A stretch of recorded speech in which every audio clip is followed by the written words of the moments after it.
Hello student, आज हम start करने जा रहे हैं क्लास 12th मैथ का चैप्टर नंबर 3 जो है उसके हम लोग क्या करेंगे, एक्सरसाइज 3.4 को आज स्टार्ट करेंगे। इसमें मैं आपको इसके कुछ इंट्रोडक्शन यानी कि बेसिक जो कॉन्सेप्ट है वो मैं आपको बताऊंगा, प्लस इसमें मैं आपको कुछ इंपॉर्टेंट नहीं कहेंगे, जो आपके एक्सरसाइज 3.4 में जो क्वेश्चन है वो सारे ही मैं आपको सॉल्व कराऊंगा। देखिए स्टेप बाय स्टेप मैं सारे ही क्वेश्चन को सॉल्व कराऊंगा।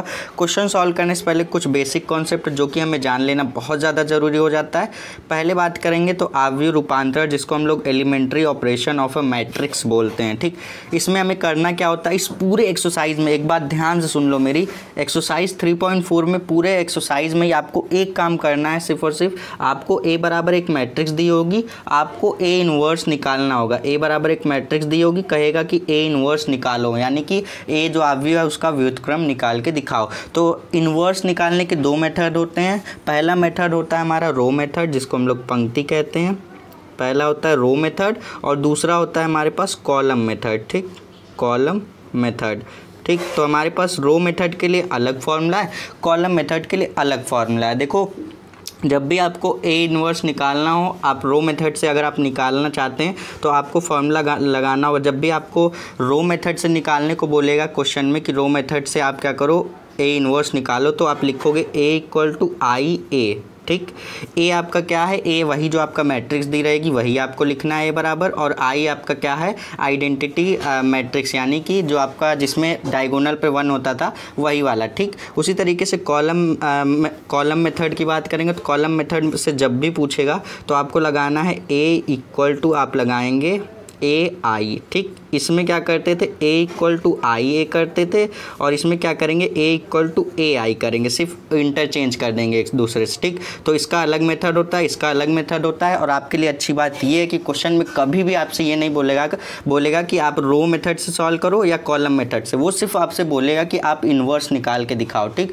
तो ये अच्छी बात होती है, आपके ऊपर डिपेंड करता है कि आप रो मेथड से सॉल्व करो, कॉलम मेथड से सॉल्व करो, वो आपके ऊपर डिपेंड करता है। ठीक, तो यहाँ पे हमारा ये सबसे मेन टॉपिक है रो मेथड और कॉलम मेथड वाला।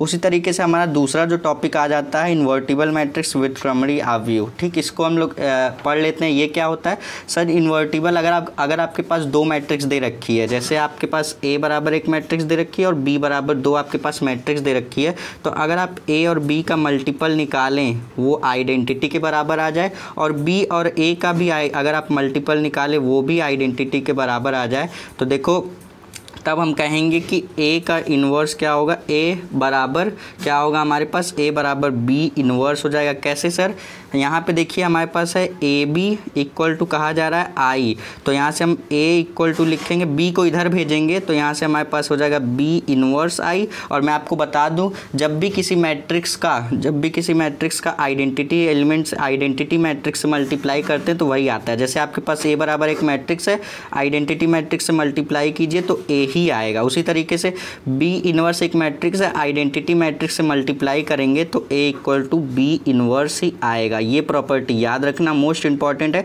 अभी क्वेश्चन में इसका यूज़ होगा। ठीक, तो यहाँ से हमारे पास A equal to B inverse होगा, और इसके अकॉर्डिंग देखेंगे तो B equal to A inverse होगा। ठीक, तो यही इसी को हम लोग कहते हैं इन्वर्टिबल मैट्रिक्स। ठीक, तो ये दोनों मेथड आप याद रखिएगा। अब चलते हैं हम लोग क्वेश्चन की तरफ।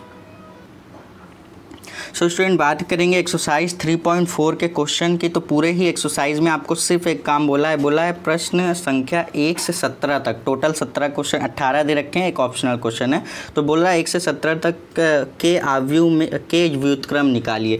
मतलब आपको देखो यहाँ पे मैंने क्या बताया, आपको सिर्फ और सिर्फ बोलेगा व्युत्क्रम निकालो, यानी कि इन्वर्स निकालो, कभी भी बोलेगा नहीं, ना तो एग्जाम में आपसे बोला जाएगा कि रो मेथड से निकालो, ना तो आपसे ऐसे एक्सरसाइज में पूछा गया है बुक में। ठीक, आपसे बस बोलेगा कि आप इन्वर्स निकाल दो, आप चाहे रो मेथड से निकालो चाहे कॉलम मेथड से, वो आपके ऊपर डिपेंड करता है। अभी एक मैं आपको बताऊंगा, आप सारे एक इसी तरीके से करते जाओगे। ठीक, उसके बाद बोल रहा है यदि उनका अस्तित्व है तो यहाँ पे प्रारंभिक रूपांतर के प्रयोग से ज्ञात कीजिए। तो यहाँ पे हमारे पास एक मैट्रिक्स दे रखा है। आओ इसका हम लोग देखो क्वेश्चन नंबर फर्स्ट हम लोग सॉल्व करेंगे। तो यहाँ पे हमारे पास क्वेश्चन नंबर फर्स्ट में एक मैट्रिक्स दे रखा है। सबसे पहला आपको काम क्या करना होगा, इस मैट्रिक्स को आप ए के बराबर मानोगे, और यही मैट्रिक्स को जब आप ए के बराबर मान लोगे तब इसी को आप ए के बराबर मानने के बाद ए इनवर्स निकालोगे। ठीक, अब इसी का आपको क्या करना है, इनवर्स निकालना है। तो कैसे निकालना है, पहले हम लोग क्या करते हैं, रो मेथड से सॉल्व करते हैं। तो रो मेथड के लिए मैंने क्या बताया था, ए इक्वल टू आई ए बताया था मैंने किसके लिए, रो मेथड के लिए। जब आप रो मेथड से सॉल्व करेंगे तो इसको मैं दिखा देता हूँ आर से, और कॉलम मेथड के लिए क्या बताया था, ए इक्वल टू ए आई करेंगे जब आप कॉलम मेथड से निकालेंगे। तो ये दोनों ही याद रखना। हम पहला क्वेश्चन रो मेथड से सॉल्व करते हैं, उसके बाद देखते हैं। ठीक, तो यहाँ से हमें रो मेथड से सॉल्व करना है, तो हम यहाँ पे क्या करेंगे, यहाँ पे हम फॉर्मूला लगाएंगे। कौन सा फॉर्मूला लगाएंगे सर, ए इक्वल टू आई ए वाला। ठीक, ये वाला पहला वाला। ठीक, तो यहाँ से हम लोग ए के प्लेस पे इस वाली मैट्रिक्स को लिखेंगे जो हमारे पास दे रखा है। तो यहाँ से लिखेंगे 1 -1 2 3। ठीक, इक्वल टू, अब आई के प्लेस पे क्या लिखना है सर, आई के प्लेस पे हमें आइडेंटिटी मैट्रिक्स, क्या होता है सर, जितने क्रॉस मतलब जितने क्रॉस का आपका ए मैट्रिक्स दिया होगा उतने ही क्रॉस का आप आइडेंटिटी मैट्रिक्स लिखेंगे। जैसे ये 2 × 2 का है तो यहाँ पे हम 2 × 2 की आइडेंटिटी मैट्रिक्स बनाएंगे। तो जिसके विकल्प पर 1 होता है बाकी सब 0 होता है उसको आइडेंटिटी मैट्रिक्स कहते हैं। तो ये आइडेंटिटी मैट्रिक्स बन गई। तो यहाँ से लिखेंगे 1 0 0 1। अब ध्यान रखना, एक बात हमेशा ध्यान रखना कि इस वाले ए के प्लेस पे फिर से ये वाली मैट्रिक्स मत रख देना। ये वाला ए हम ऐसे ही लेकर चलेंगे। अब यही वाला ए आगे चल के ए इन्वर्स का काम करेगा, यही वाला ए आगे चल के ए इन्वर्स बन जाएगा। एक मेथड आप सीख लो एक क्वेश्चन से, बाकी क्वेश्चन आपसे खुद ब खुद सॉल्व होने लगेंगे। अब आपको देखो इस मतलब आपने इस फॉर्मूले के अकॉर्डिंग वैल्यू रख दी।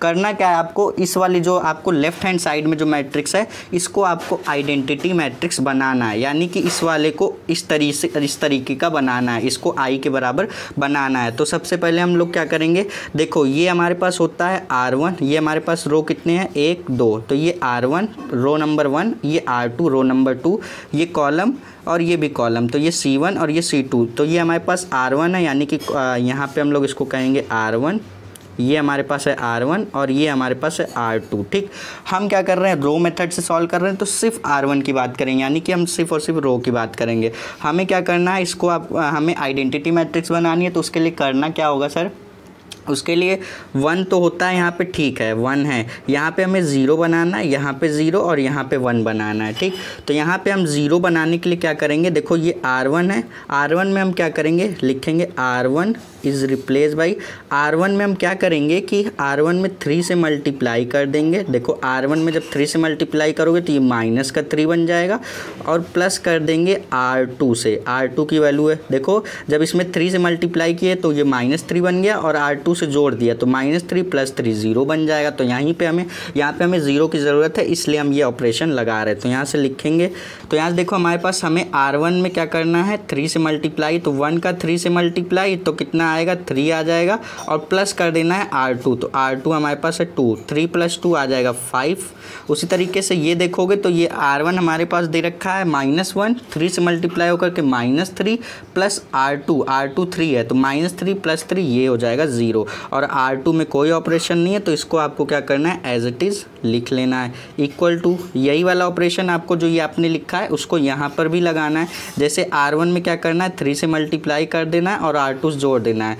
R1 है 1, 3 से मल्टीप्लाई होगा तो 3, R2 में जोड़ेंगे, R2 की वैल्यू है 0, तो 3 + 0 यानी कि 3 ही आता है।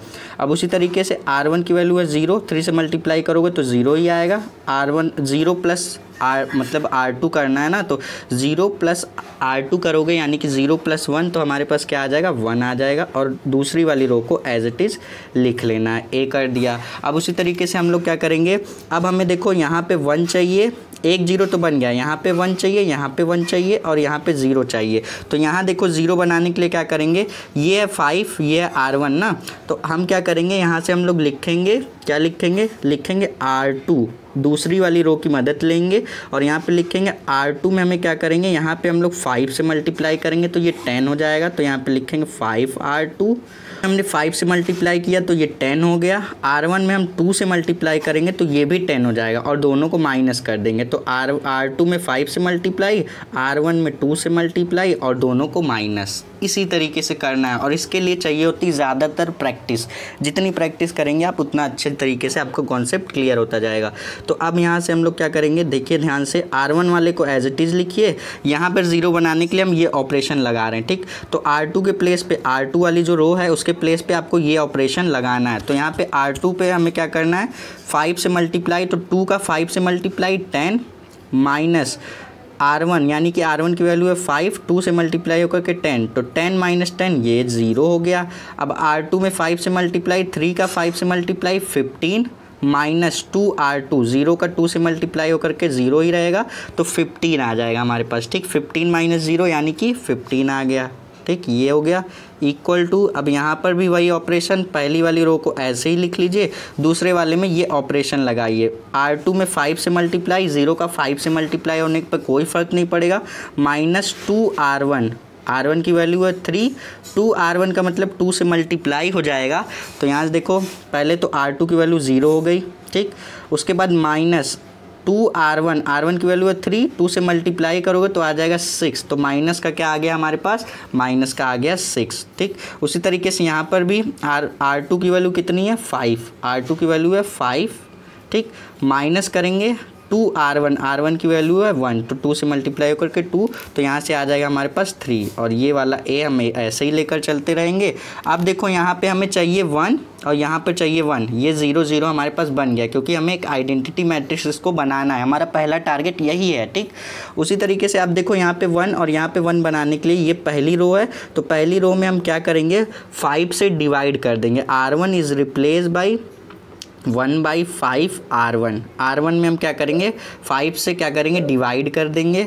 एंड उसी तरीके से यहाँ पे 1 लाने के लिए हम लोग R2 is replace by 1/15 R2। ठीक, तो अब देखो हमारे पास 1 आ जाएगा। कैसे सर, यहाँ पे देखो 5 को 5 से डिवाइड करोगे तो 1 आएगा, और 0 को जब 5 से डिवाइड करोगे तो 0 ही आएगा। और ये तो अब उसी तरीके से दूसरे वाले रो की बात करेंगे तो 0 को 15 से भी जब डिवाइड करोगे तो 0 ही आएगा, और 15 को जब 15 से डिवाइड करोगे तो 1 आएगा। ठीक, ये हमारे पास आइडेंटिटी मैट्रिक्स बन गई। अब इसको ही बात करेंगे, पहली वाली रो में 5 से डिवाइड करना है तो ये हो जाएगा 3/5, और 1 है तो 1/5।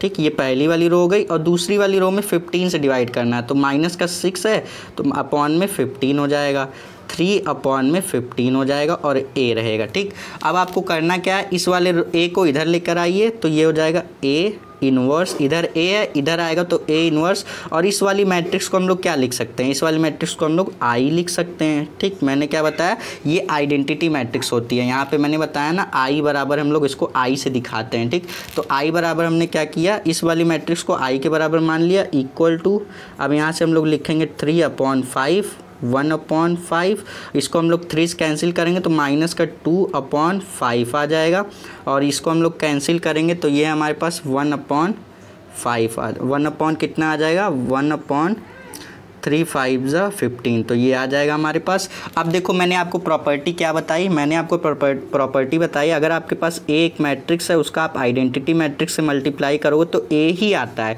उसी तरीके से अगर आपके पास A इन्वर्स कोई मैट्रिक्स है, उसका आप आइडेंटिटी मैट्रिक्स से मल्टीप्लाई करोगे तो A इन्वर्स ही आएगा। तो देखो A इन्वर्स एक मैट्रिक्स है जिसका आप आइडेंटिटी मैट्रिक्स से मल्टीप्लाई कर रहे हैं, तो आएगा क्या, आएगा A इन्वर्स। तो यहाँ से लिखेंगे A इन्वर्स इक्वल टू, ये हो गया हमारे पास 5/3, 1/5 माइनस 2/5, 1/5, तो ये हो गया हमारे पास फाइनल आंसर।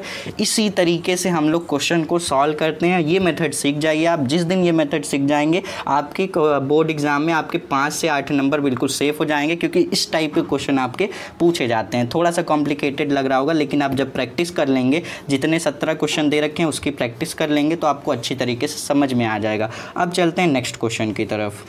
सो स्टूडेंट, ये रहा हमारा नेक्स्ट क्वेश्चन। देखिए, अगर आपको पहला क्वेश्चन नहीं समझ में आया तो इस क्वेश्चन को भी हम लोग उसी मेथड से करेंगे, उसी पूरा प्रोसेस ही वही रहेगा, क्योंकि अगर आपको पहले क्वेश्चन से अगर नहीं समझ में आया तो दूसरे क्वेश्चन से डेफिनेटली आपको समझ में आ जाएगा। ठीक, तो यहाँ पे दूसरे वाले क्वेश्चन में भी यही काम करना है। जो मैट्रिक्स दे रखी है, सबसे पहला काम क्या करना है, उसको A के बराबर लेट करना है। A बराबर, ये मैट्रिक्स है 2 1 1 1, ये हमारे पास A बराबर एक मैट्रिक्स दे रखी है। तो हम क्या करेंगे, इसको भी रो मेथड से ही सॉल्व करेंगे, जिससे कि आपका रो मेथड वाला कॉन्सेप्ट क्लियर हो जाए। उसके बाद हम लोग कॉलम मेथड वाला नेक्स्ट लेक्चर में देखेंगे। तो यहाँ से रो मेथड के लिए फॉर्मूला क्या लगाते हैं, A इक्वल टू, हम लोग क्या लगाते हैं फॉर्मूला IA, ठीक, ये फॉर्मूला लगाते हैं और इसी का अपोजिट हो जाता है ए आई करोगे तो कॉलम मेथड के लिए हो जाएगा। तो हम बात कर रहे हैं रो मेथड के लिए, तो फॉर्मूला यही वाला लगेगा। ठीक, तो रो मेथड से सॉल्व करना है सर हमें, तो हम फॉर्मूला लगाएंगे ए इक्वल टू आई ए। ठीक, ये हमने लिख दिया। अब हम करेंगे क्या, यहाँ से हम लोग ए की वैल्यू लिखेंगे 2 1 1 1 इक्वल टू आई की वैल्यू लिखेंगे, आई की वैल्यू होती है 1 0 0 1, विकर्ण पर 1 होते हैं, बाकी सब 0, और इस वाले ए को ए ही रहने देना है क्योंकि यही वाला ए आगे चल के ए इन्वर्स का काम करता है। अब ध्यान से सुनो, मैंने क्या बताया, इस वाली मैट्रिक्स को आपको आइडेंटिटी मैट्रिक्स के बराबर बनाना है, यानी कि 1 0 0 1 इस फॉर्म में आपको इस वाली मैट्रिक्स को बनाना है जो कि लेफ्ट हैंड साइड में दे रखी है। तो इस वाली मैट्रिक्स को आइडेंटिटी मैट्रिक्स बनाने के लिए चाहिए क्या, यहाँ पे 1 चाहिए, यहाँ पे 1 चाहिए तो है 1। ठीक, यहाँ पे 0, यहाँ पे 0 चाहिए और यहाँ पे 1 चाहिए। ठीक, अब देखो हमें करना क्या होगा, अगर हमें यहाँ पे 1 बनाना है तो हम क्या करेंगे, यहाँ पे हम लोग ऑपरेशन किस पे लगाएंगे operation R1 is replace by, हमें यहीं पे 1 चाहिए ना, तो जिस पे आपको जो चाहिए होगा उसी पे ऑपरेशन, तो R1 is replace by R1। देखो यहाँ पे हमारे पास ये R1 है, ये R2 है, तो R1 और उसके बाद हम लोग क्या करेंगे माइनस R2 कर देंगे, तो 2 - 1 कितना आएगा, 1 आ जाएगा। तो यहाँ पे 1 हमें चाहिए, तो R1 is replace by R1 minus R2। तो यहाँ पे आओ हम लोग सॉल्व करते हैं, तो R1 के प्लेस पे R1 माइनस R2 यानी कि 2 - 1 यहाँ पे आएगा 1, 1 - 1 आएगा 0। तो एक काम तो बन गया हमारा, यहाँ पे 1 चाहिए होता है, यहाँ पे 0, फिर यहाँ पे 0, फिर यहाँ पे 1। ठीक, बाकी को आपको दूसरी वाली रो को एज इट इज़ लिखना है, वही काम आपको इस वाली मैट्रिक्स में भी करना है जो कि राइट हैंड साइड में दे रखी है। तो R1 is replace by R1 minus R2, तो R1 के प्लेस पे R1 माइनस R2, तो 1 - 0 1 ही आएगा। उसी तरीके से 0 - 1 क्या आएगा आपके पास, -1 आ जाएगा।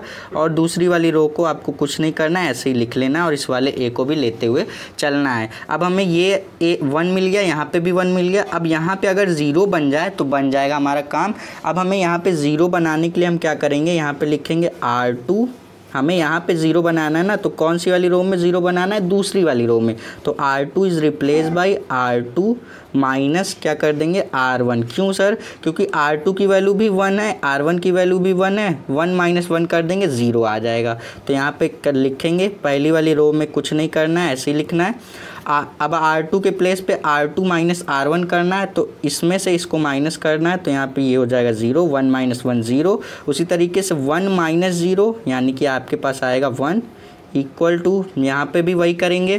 तो यहाँ पे देखिए हम लोग क्या करेंगे, पहली वाली रो को एज इट इज़ लिख लेंगे, दूसरी वाली रो में हम लोग कर देंगे, दूसरी वाली रो में R2 माइनस R1, R2 की वैल्यू है 0, 0 - 1 का मतलब -1। अब यहाँ पे देखो, इसमें भी देखो R2 की वैल्यू है 1 और R1 की वैल्यू है -1, और माइनस करना भी है तो माइनस माइनस प्लस हो जाएगा, तो 1 + 1 हमारे पास 2 आ जाएगा। इसको समझना, देखो R2 की वैल्यू क्या है, 1 है, माइनस R1 करना है, R1 की वैल्यू भी -1 है। ठीक, अब यहाँ पे देखो ये वाला माइनस प्लस हो जाएगा, तो 1 + 1 हमारे पास 2 आ गया। इसी तरीके से करेंगे और इस वाले ए को हम लेकर के चलेंगे। तो अब क्या करेंगे, इस वाले ए को हम इधर लेकर आएंगे, तो ये देखो हमारे पास ये क्या होता है, ये आइडेंटिटी मैट्रिक्स होती है, तो इसको हम लोग आई से दिखाते हैं। और इस वाले रो, ये वाला हमारे पास ए है, जब इधर आएगा तो ये हो जाएगा ए इनवर्स इक्वल टू, यहाँ पे हम लोग इसको एज इट इज़ लिख लेंगे 1 - 1 - 1 2। ठीक, अब मैंने आपको क्या बताया, प्रॉपर्टी यही बताया कि ए इनवर्स, अगर आपके पास कोई मैट्रिक्स है उसका आइडेंटिटी मैट्रिक्स से मल्टीप्लाई करोगे तो ए इनवर्स ही आता है। तो इसी तरीके से ये हमारे पास क्या हो जाएगा, A inverse into identity matrix हो जाएगा ए इनवर्स इक्वल टू, यहाँ से लिखेंगे 1 - 1 2। तो ये हो गया हमारे पास ए इनवर्स की फाइनल वैल्यू। इसी तरीके से आपके बोर्ड एग्जाम में क्वेश्चन पूछे जाते हैं। और बात करें कितने टाइप के मतलब मैट्रिक्स बन सकते हैं, 2 टाइप के बनेंगे, या तो आपसे 2 × 2 की मैट्रिक्स देके उसका इन्वर्स पूछेगा, या तो आपसे 3 × 3 की मैट्रिक्स दे करके उसका इन्वर्स पूछा जाएगा। इससे ज़्यादा नहीं पूछे जाते हैं। ये मत सोचना कि 4 × 4 का पूछा जाता है, तो वो आपके लेवल पर नहीं पूछा जाता। जब आप ग्रेजुएशन करने जाएंगे तो वहाँ पर आपके मतलब पूछा जाता है। तो आपका इसी तरीके से आपके रो मेथड पे क्वेश्चन सॉल्व होंगे। मैंने बेस बनाने के लिए 1-2 क्वेश्चन सॉल्व करा दिया, बाकी के जो क्वेश्चन बचते हैं उसको हम लोग नेक्स्ट लेक्चर में कवर करेंगे। आई होप कि आपको समझ में आ गया होगा अभी तक। अब आप क्या कर सकते हैं, अब आप एक्सरसाइज 3.4 के कुछ स्टूडेंट इसी मेथड को पकड़ के आप इसी फॉर्मूले से आप रो मेथड से क्वेश्चंस को सॉल्व करना। बाकी के जो क्वेश्चन है अब नेक्स्ट लेक्चर में हम लोग कुछ रो मेथड से भी क्वेश्चंस को सॉल्व करेंगे और कुछ कॉलम मेथड से भी सॉल्व करेंगे, क्योंकि हमें क्वेश्चन में एक भी क्वेश्चन को बोला नहीं गया है। क्वेश्चन नंबर 1 से लेकर के क्वेश्चन नंबर 17 तक बस हमें बोला गया है कि इन्वर्स निकाल के दिखाओ। ये बिल्कुल भी नहीं बोला है कि रो मेथड से सॉल्व करो या कॉलम मेथड से सॉल्व करो। आप बुक में स्टेटमेंट को ईजिली पढ़ भी सकते हैं। सो स्टूडेंट, इसी तरीके से इस लेक्चर को हम लोग यहाँ पे कंप्लीट करते हैं। बाकी के जो क्वेश्चन हम लोग उसको नेक्स्ट लेक्चर में कवर करेंगे। आई होप कि आपको रो मेथड के सारे कॉन्सेप्ट समझ में आए होंगे। चलिए मिलते हैं नेक्स्ट वीडियो में, तब तक के लिए पढ़ते रहिए। All the best.